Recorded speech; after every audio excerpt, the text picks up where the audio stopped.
이제 하나님 말씀을 봉독하고 시온 찬양대 준비한 찬양 하나님 앞에 드리겠습니다. 오늘은 신약 성경 245페이지 로마서 6장 1절로 5절입니다. 제가 봉독하겠습니다. 로마서 6장 1절로 5절 245페이지, 246페이지에 걸쳐 있습니다.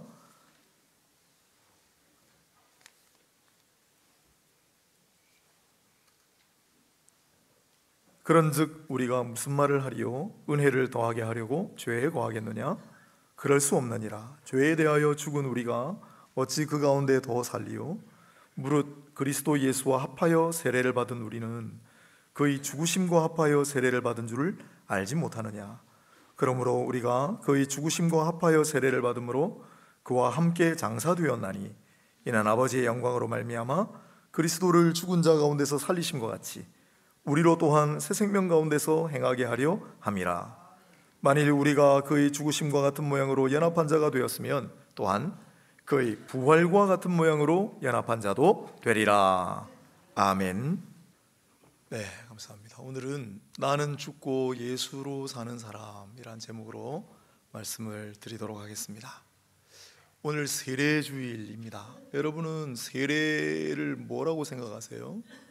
오래전에는 물을 뿌리는 것이 세례다, 아니야, 몸에 물에 다 잠궈야 진짜 세례야, 그걸 가지고 많이 논쟁했지만 요즘 그렇게 그거 가지고 논쟁하지는 않고, 또 세례는 구원받은 표, 인증, 또 고백하는 행위, 그렇게 사전적으로는 돼 있지만은 정의가, 그러나 이 사도 바울은 세례를 죽음이라고 합니다. 죽음과 연결시킵니다. 오늘 세례 받으셨는데, 또 기왕에 세례 받으신 분들이 많이 계신데, 세례는 죽음과 관련이 있다는 것이 바울의 말입니다. 바울을 통해 주시는 성령의 음성입니다. 오늘 본문 5절까지 읽었는데 3번이나 반복되는 구절이 있어요. 그의 죽으심이라는 단어예요. 그의 죽으심, 그의 죽으심, 그의 죽으심이 절마다 나오죠. 그의 죽으심, 그는 누구일까요? 예수 그리스도, 예수님의 죽으심을 설명하고, 그 다음에 로마서에는 우리도 죽었다, 예수님이 죽으셨다, 우리도 죽었다, 이렇게 되어 있는 거예요. 간단한 영어로 하면 He died, 그분이 죽으셨다. We died, 그게 이제 로마서예요. 또 로마서뿐만 아니라 갈라디아서에는 똑같이 그가 죽으셨다, 나도 죽었다, I died.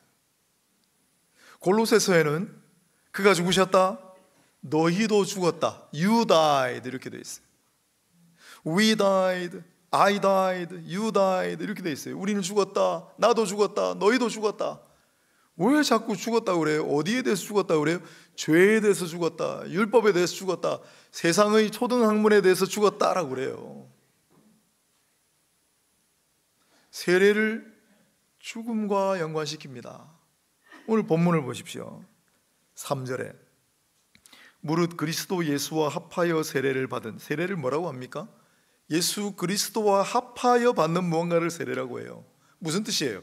4절에 우리가 그의 죽으심과 합하여 세례를 받음으로, 그가 죽으심과 똑같이 우리도 죽음으로 그와 함께 장사되었나니 그러잖아요.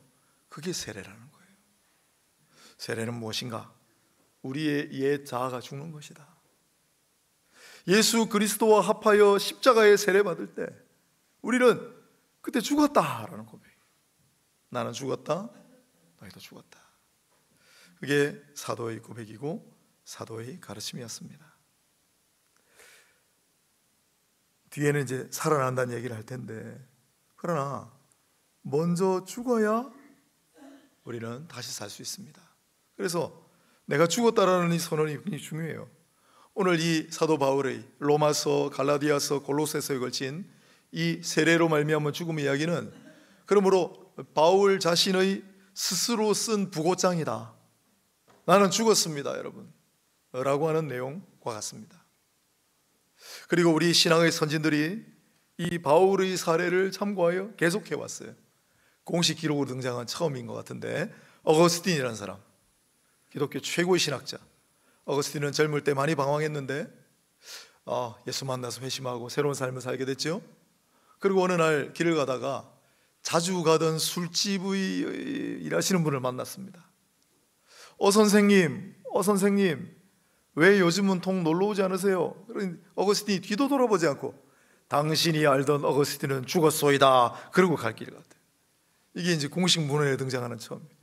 우리나라에도 그런 분들이 꽤 있었어요. 오늘 제가 소개해드릴 분은 최흥종 목사님. 이분은 1933년에 광주에서 조선 총독부가 있는 서울까지 나환자들 500명을 이끌고 쳐들어갔어요. 소록도 갱생원 세워달라고. 마침내 총독의 뜻을 꺾어버리고 소록도에 갱생원을 만들도록 한 장본인 나환자들의 아버지 최흥종 목사님. 그런데 이분이 1935년에 55세가 될 때 아무튼 기도하다가 십자가에 직접 박히는 체험을 하셨대요. 자세히 얘기 안 하시니까 그게 뭔지는 모르겠어요. 십자가에 직접 박히는 체험을 하신 다음에 호를 오방이라고 지었습니다. 오방은 5가지를 버린다는 뜻이에요. 뭘 버렸냐면 성욕을 버리고, 편안함을 버리고, 재물 욕심을 버리고, 권력 욕망을 버리고, 믿음 편견을 버리고. 이게 5가지. 놀라운 것은 스스로 어디를 찾아가서 거세를 하셨습니다. 그래서 성욕을 버리고, 편안함을 버리고, 재물 욕심을 버리고, 권력 욕망을 버리고, 믿음 편견을 버리고, 그래서 자기를 오방이라고 불렀어요. 물론 그 앞서도 귀한 일들을 하셨지만은 그렇습니다. 여러분, 바울도 세례를 받았죠. 최영종 목사님도 세례를 받았겠죠. 세례를 받는 순간 우리는 죽는 거예요. 옛 사람은 죽어요. 그게 원리예요. 그런데도 모질게 살아있는 우리의 옛 자아가 있죠. 근데 최영종 목사님은 특별한 계기에 완전히 자기 옛 자아를 죽이면, 그래서 완전히 죽고 새로 태어난 거예요. 5가지를 버리고.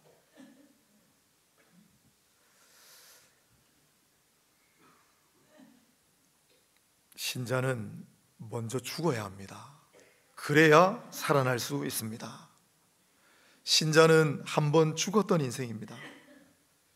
가끔 잊고 살아서 문제지만 말입니다. 오늘 먼저 세례를 받으신 분은 기억을 떠올려 보시길 바랍니다. 나는 죽었었습니다. 오늘 세례를 받으시는 분은 반드시 앞으로 기억하시기 바랍니다. 여러분은 오늘 공식적으로 죽었습니다. 이전의 나는 죽었습니다. 당신이 알던 누구는 죽었습니다. 고백하고 선포할 수 있기를 바랍니다. 저는 한번 했었죠.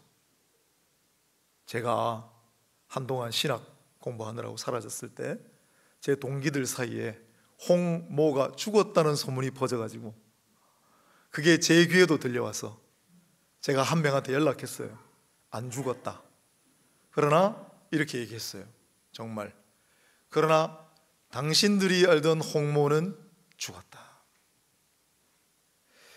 저는 분명히 기억합니다. 제가 간증도 여러 번 했고 2004년 그 새벽밤 부산대 중환자실 앞에서 기도할 때 저는 그날 죽었습니다. 주님이 제게 마음속으로 원하시는 음성 같은 거, 나는 너를 위해 내 목숨을 버렸는데 넌 나에게 뭘 줄래?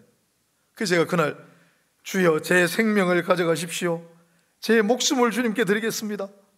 그러고 역사가 일어났잖아요. 제가 신학교를 갔습니다. 저는 그날 죽었습니다. 아직도 가끔씩 잊어먹지만 공식적으로 그날 죽었습니다. 그래서 목사가 되었고 적어도 오방선생 정도는 안 되더라도 저도 별로 재물 욕심이 없습니다. 이미 죽었던 인생인데 뭐 돈 모아가지고 뭐 하겠어요. 권력 욕망이 없습니다. TV를 안 봐야 되는데 이번에 그 헌법재판관 중에 제 동기가 있어요. 제가 한번 말씀드렸지만은 학교 다닐 때 제일 앞에서 수업 듣던 단발머리 소녀였는데 헌법재판관이 돼가지고 앉아 있어요. 괜찮아요. 부럽지 않습니다. 대법관 중에도 제 제일 친한 동기가 있습니다. 안 부럽습니다. 권력 욕망이 사라졌어요. 돈 욕심 없어요. 그저 있다면, 이상하게 하나님 자꾸 그런 분들을 붙여주셔가지고 처음에는 장애인들을 좀 돕다가, 그 다음에 이주민들을 돕다가, 그 다음에 언제부턴가 미자립교회, 농어촌 상간벽지 교회 목사님들, 사모님들 교회를 돕다가 최근에 노숙자를 돕게 하셨어요. 그런데 좀 돈을 좀 흘려보내면 좋겠다는 생각은 있지 아무런 재물 욕심과 권력 욕망이 없습니다. 저는 죽었었기 때문에. 여러분 어떻습니까? 여러분 죽었었습니까? 지금도 옛자아는 다 죽은 채로 있습니까? 아니면 시퍼렇게 눈을 뜨고 살아 있습니까? 죽어야 삽니다. 신자는 죽어야 살아납니다. 옛자아는 죽어야 합니다. 그래서 내 마음속으로라도 이제 예전에 누구는 죽었습니다 고백하고 누구에게라도 선포할 수 있게 되기를 바랍니다. 세례는 죽음이다라고 말씀드렸는데, 그러나 세례의 궁극적인 목적이 죽음은 아닙니다. 세례를 죽기 위해서만 받는 것이다라고 말할 수는 없죠. 왜냐하면 4절에 보면 그러므로 우리가 그의 죽으심과 합하여 세례를 받음으로 그와 함께 장사되었나니, 죽었는데요. 그러나 이는 아버지의 영광으로 말미암아 그리스도를 죽은 자 가운데 살리심과 같이 우리로 또한 새 생명 가운데서 행하게 하려 하심이라. 우리가 죽었지만은 새로운 생명을 얻어서 새 사람으로 살리게 하시려고 예수께서 십자가에 못 박히셨다. 그러므로 연합이라고 아까 우리 장로님도 기도해 주셨는데, 연합이 두 개가 있는 거예요. 그의 죽으심과 합하여 연합이 있고 그의 부활하심과 합하여 연합이 있습니다. 즉 죽음의 연합이 있고 부활의 연합이 있습니다. 여러분 생각해 보십시오. 내가 그리스도 예수와 합하여 세례를 받았는데 죽음의 연합만 내게 적용되겠습니까? 부활의 연합도 마땅히 적용되지 않겠어요? 그래서 오늘 5절에 보시면은 뭐라고 해놨습니까? 우리가 그의 죽으심과 같은 모양으로 연합한 자가 되었으면 또한 그의 부활과 같은 모양으로 연합한 자도 되리라. 우리 옛자아는 죽고 새로운 생명을 주셔서 우리는 새로운 인생을 사는 겁니다. 옛 사람은 죽어버리고 그리스도 예수 안에서 새로운 사람으로 살아가는 겁니다.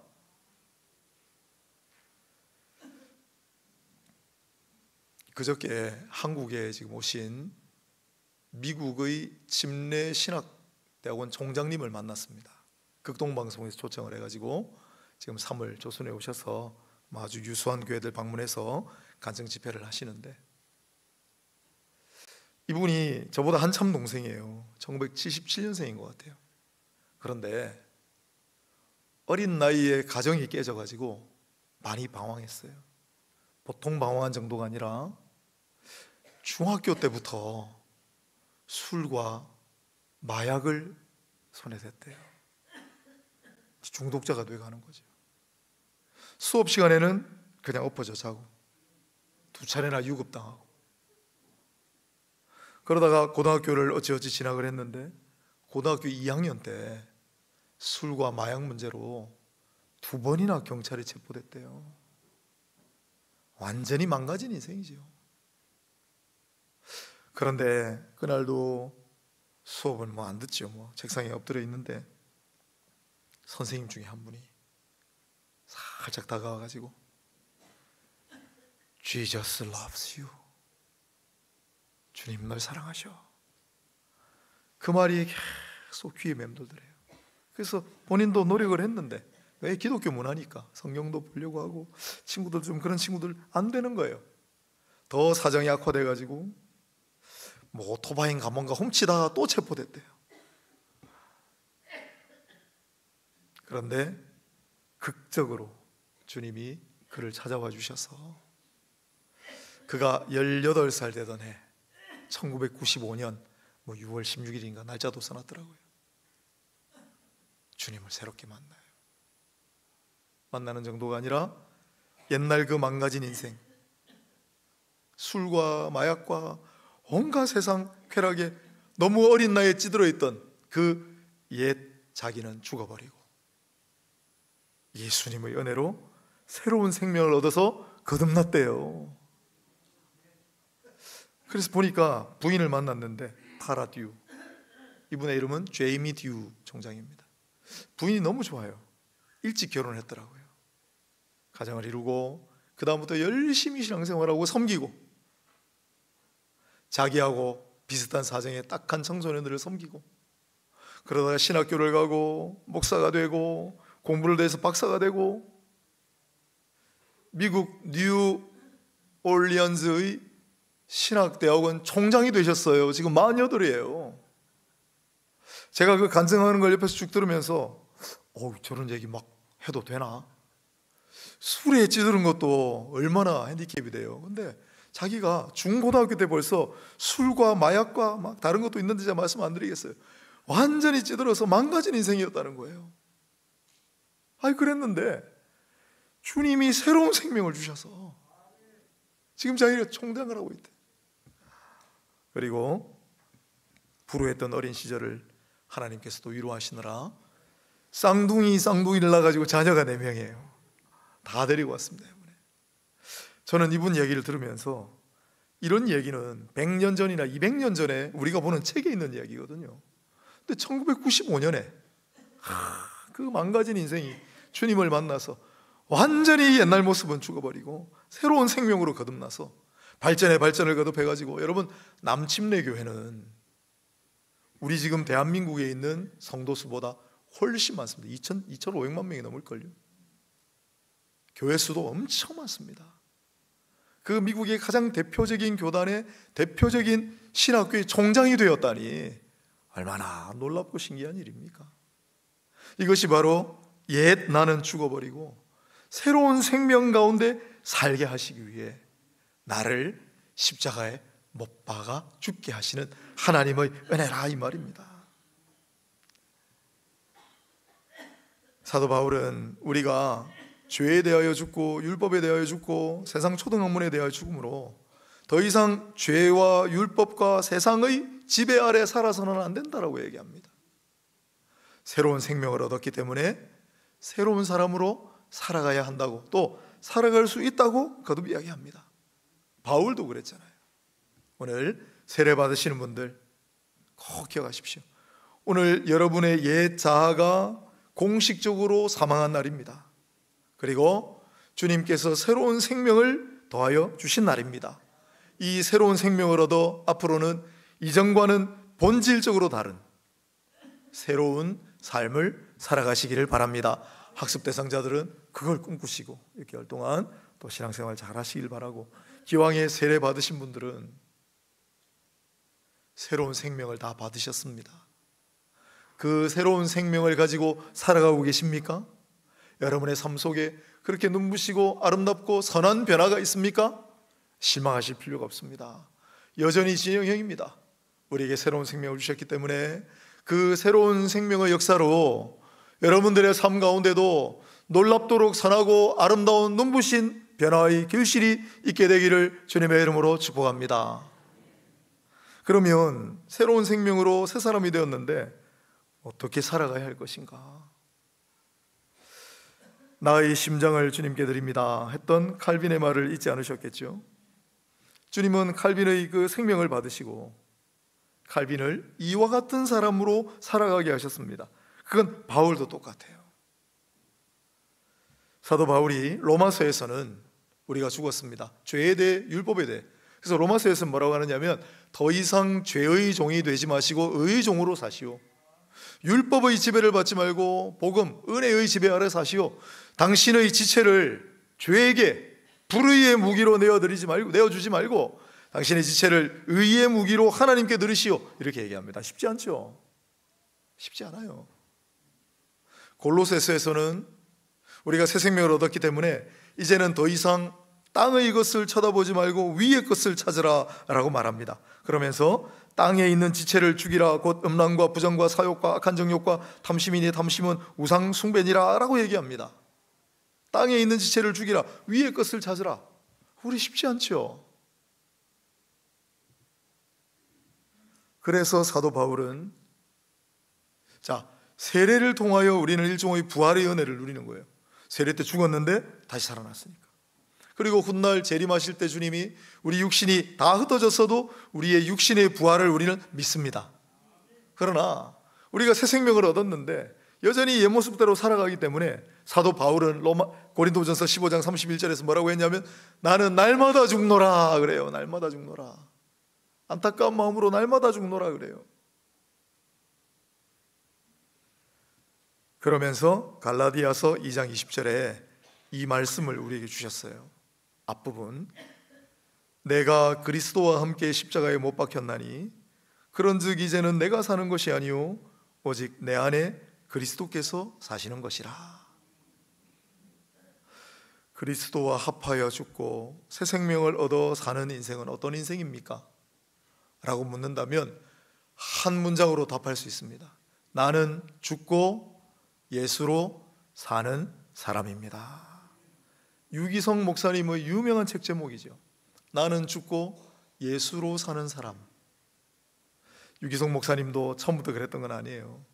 이분이 그 책에 이런 간증을 써놓으셨어요. 군 선교를 위해 군목으로 지원을 하셨대요. 취지는 내가 군 선교를 위해 한번 섬겨보리라, 자원하리라.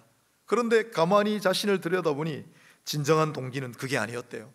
사병 생활보다는 장교 생활이 더 편해 보이고 군목의 특권으로 목사 안수도 빨리 받고 제대하여서 유학도 다녀오고 그래서 나중에 큰 교회에 담임 목사가 돼야지 하는, 하나님을 이용해서 성공해 보려고 하는 그런 교활한 야심이 가득했다라는 거예요. 겉으로는 하나님의 종이라고 하나님을 섬기겠다고 하면서 자신 안에 육신의 정욕과 안목의 정욕과 이생의 자랑, 세상에 있는 모든 더러운 것들이 다 들어있음을 그제서야 깨달았대요. 언제? 훈련하다가 고관절 부상을 입어가지고 평생 장애인으로 살지도 모른다는 생각을 하면서 자신 안에 그런 추악한 욕망들이 있는 걸 깨닫고 이대로 살기보다는 차라리 한쪽 다리가 불편한 채로 살아가는 것이 낫지 않겠나. 그래서 하나님 앞에 하나님 이 오른쪽 다리를 하나님께 바치겠습니다라고 기도하셨대요. 부산 제일교회를 담임하셨잖아요. 좌천동 고관입구에 있는. 제가 안 만났거든요. 부산에서 힘드셨대요. 부산서 목회하시는 과정도 한마디로 말하면 유기성 목사님, 나는 죽고 예수로 사는 사람, 나는 죽고 예수로 사는 인생, 나는 죽고 예수로 사는 목회. 그게 우리의 인생입니다. 인생의 목표입니다. 그게 잘 안 돼서 바울도 나는 날마다 죽노라 라고 얘기하지만 그래도 우리의 목표는 변함이 없습니다. 나는 날마다 죽고 예수로 사는 인생. 사도 바울은 스스로를 이단 중의 괴수라고까지 불렀습니다. 하지만 바울은 크게 회심하여 이후에는 예수의 가르침을 따라, 바울은 예수의 가장 훌륭한 주석가입니다. 예수님의 말씀을 전부 기억해서 그 말씀을 전부 주의하고 그 말씀대로 우리에게 전한 사람이죠. 예수님의 가르침을 따라 또 자신이 기억하고 전해들었던 그 예수님의 모습을 담기 위해 정말 애쓰고 힘쓰며 살아서 죄인 중에 괴수였던 바울이 나중에는 뭐라고 불렸어요? 작은 예수라고 불렸어요. 작은 예수 같은 사람이라고 불렸습니다. 여러분, 우리도 그와 같이 살아야 되지 않겠습니까? 여러분의 자아는 다 죽었습니까? 아직도 내 의와 내 옛 자아가 시퍼렇게 살아서 나를 주장하고 있습니까? 내 육신을 여전히 사욕에 더러운 욕심에 내어 바치고 있는 그런 삶이 있습니까? 내가 죽어야 나 다시 살아납니다. 내가 날마다 죽노라 했던 바울의 고백처럼 나를 죽고 또 죽게 해서 대신에 내 안에 그리스도께서 사시는 것이라 했으니 나는 죽고 예수로 사는 인생이 되시기를 바랍니다.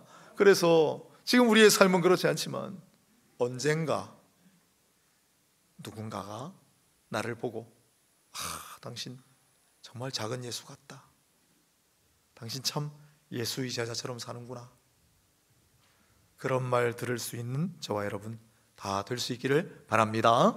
오늘 세례받고 시작하시는 분은 이것을 인생의 목표로 삼으시고 나는 죽고 예수로 사는 사람이 되시기를 바랍니다.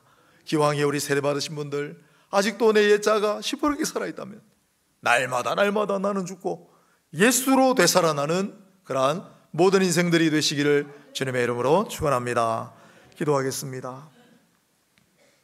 하나님, 오늘 세례주일을 맞아 세례가 무엇인지를 다시 한번 말씀을 통해 곱씹어 보았습니다. 바울 사도는 자신의 경험담을 빌어 세례는 그리스도와 합하여 죽는 것이라고 했습니다. 분명히 죽었는데 하나님께서 은혜로 새 생명을 주셔서 사는 것이라고 했습니다. 그리고 그 사는 인생은 이제는 내가 사는 것이 아니고 내 안에 그리스도께서 사시는 것이라고 고백하였습니다. 우리도 그런 인생을 살아가게 하옵소서. 예수님의 이름으로 기도합니다. 아멘.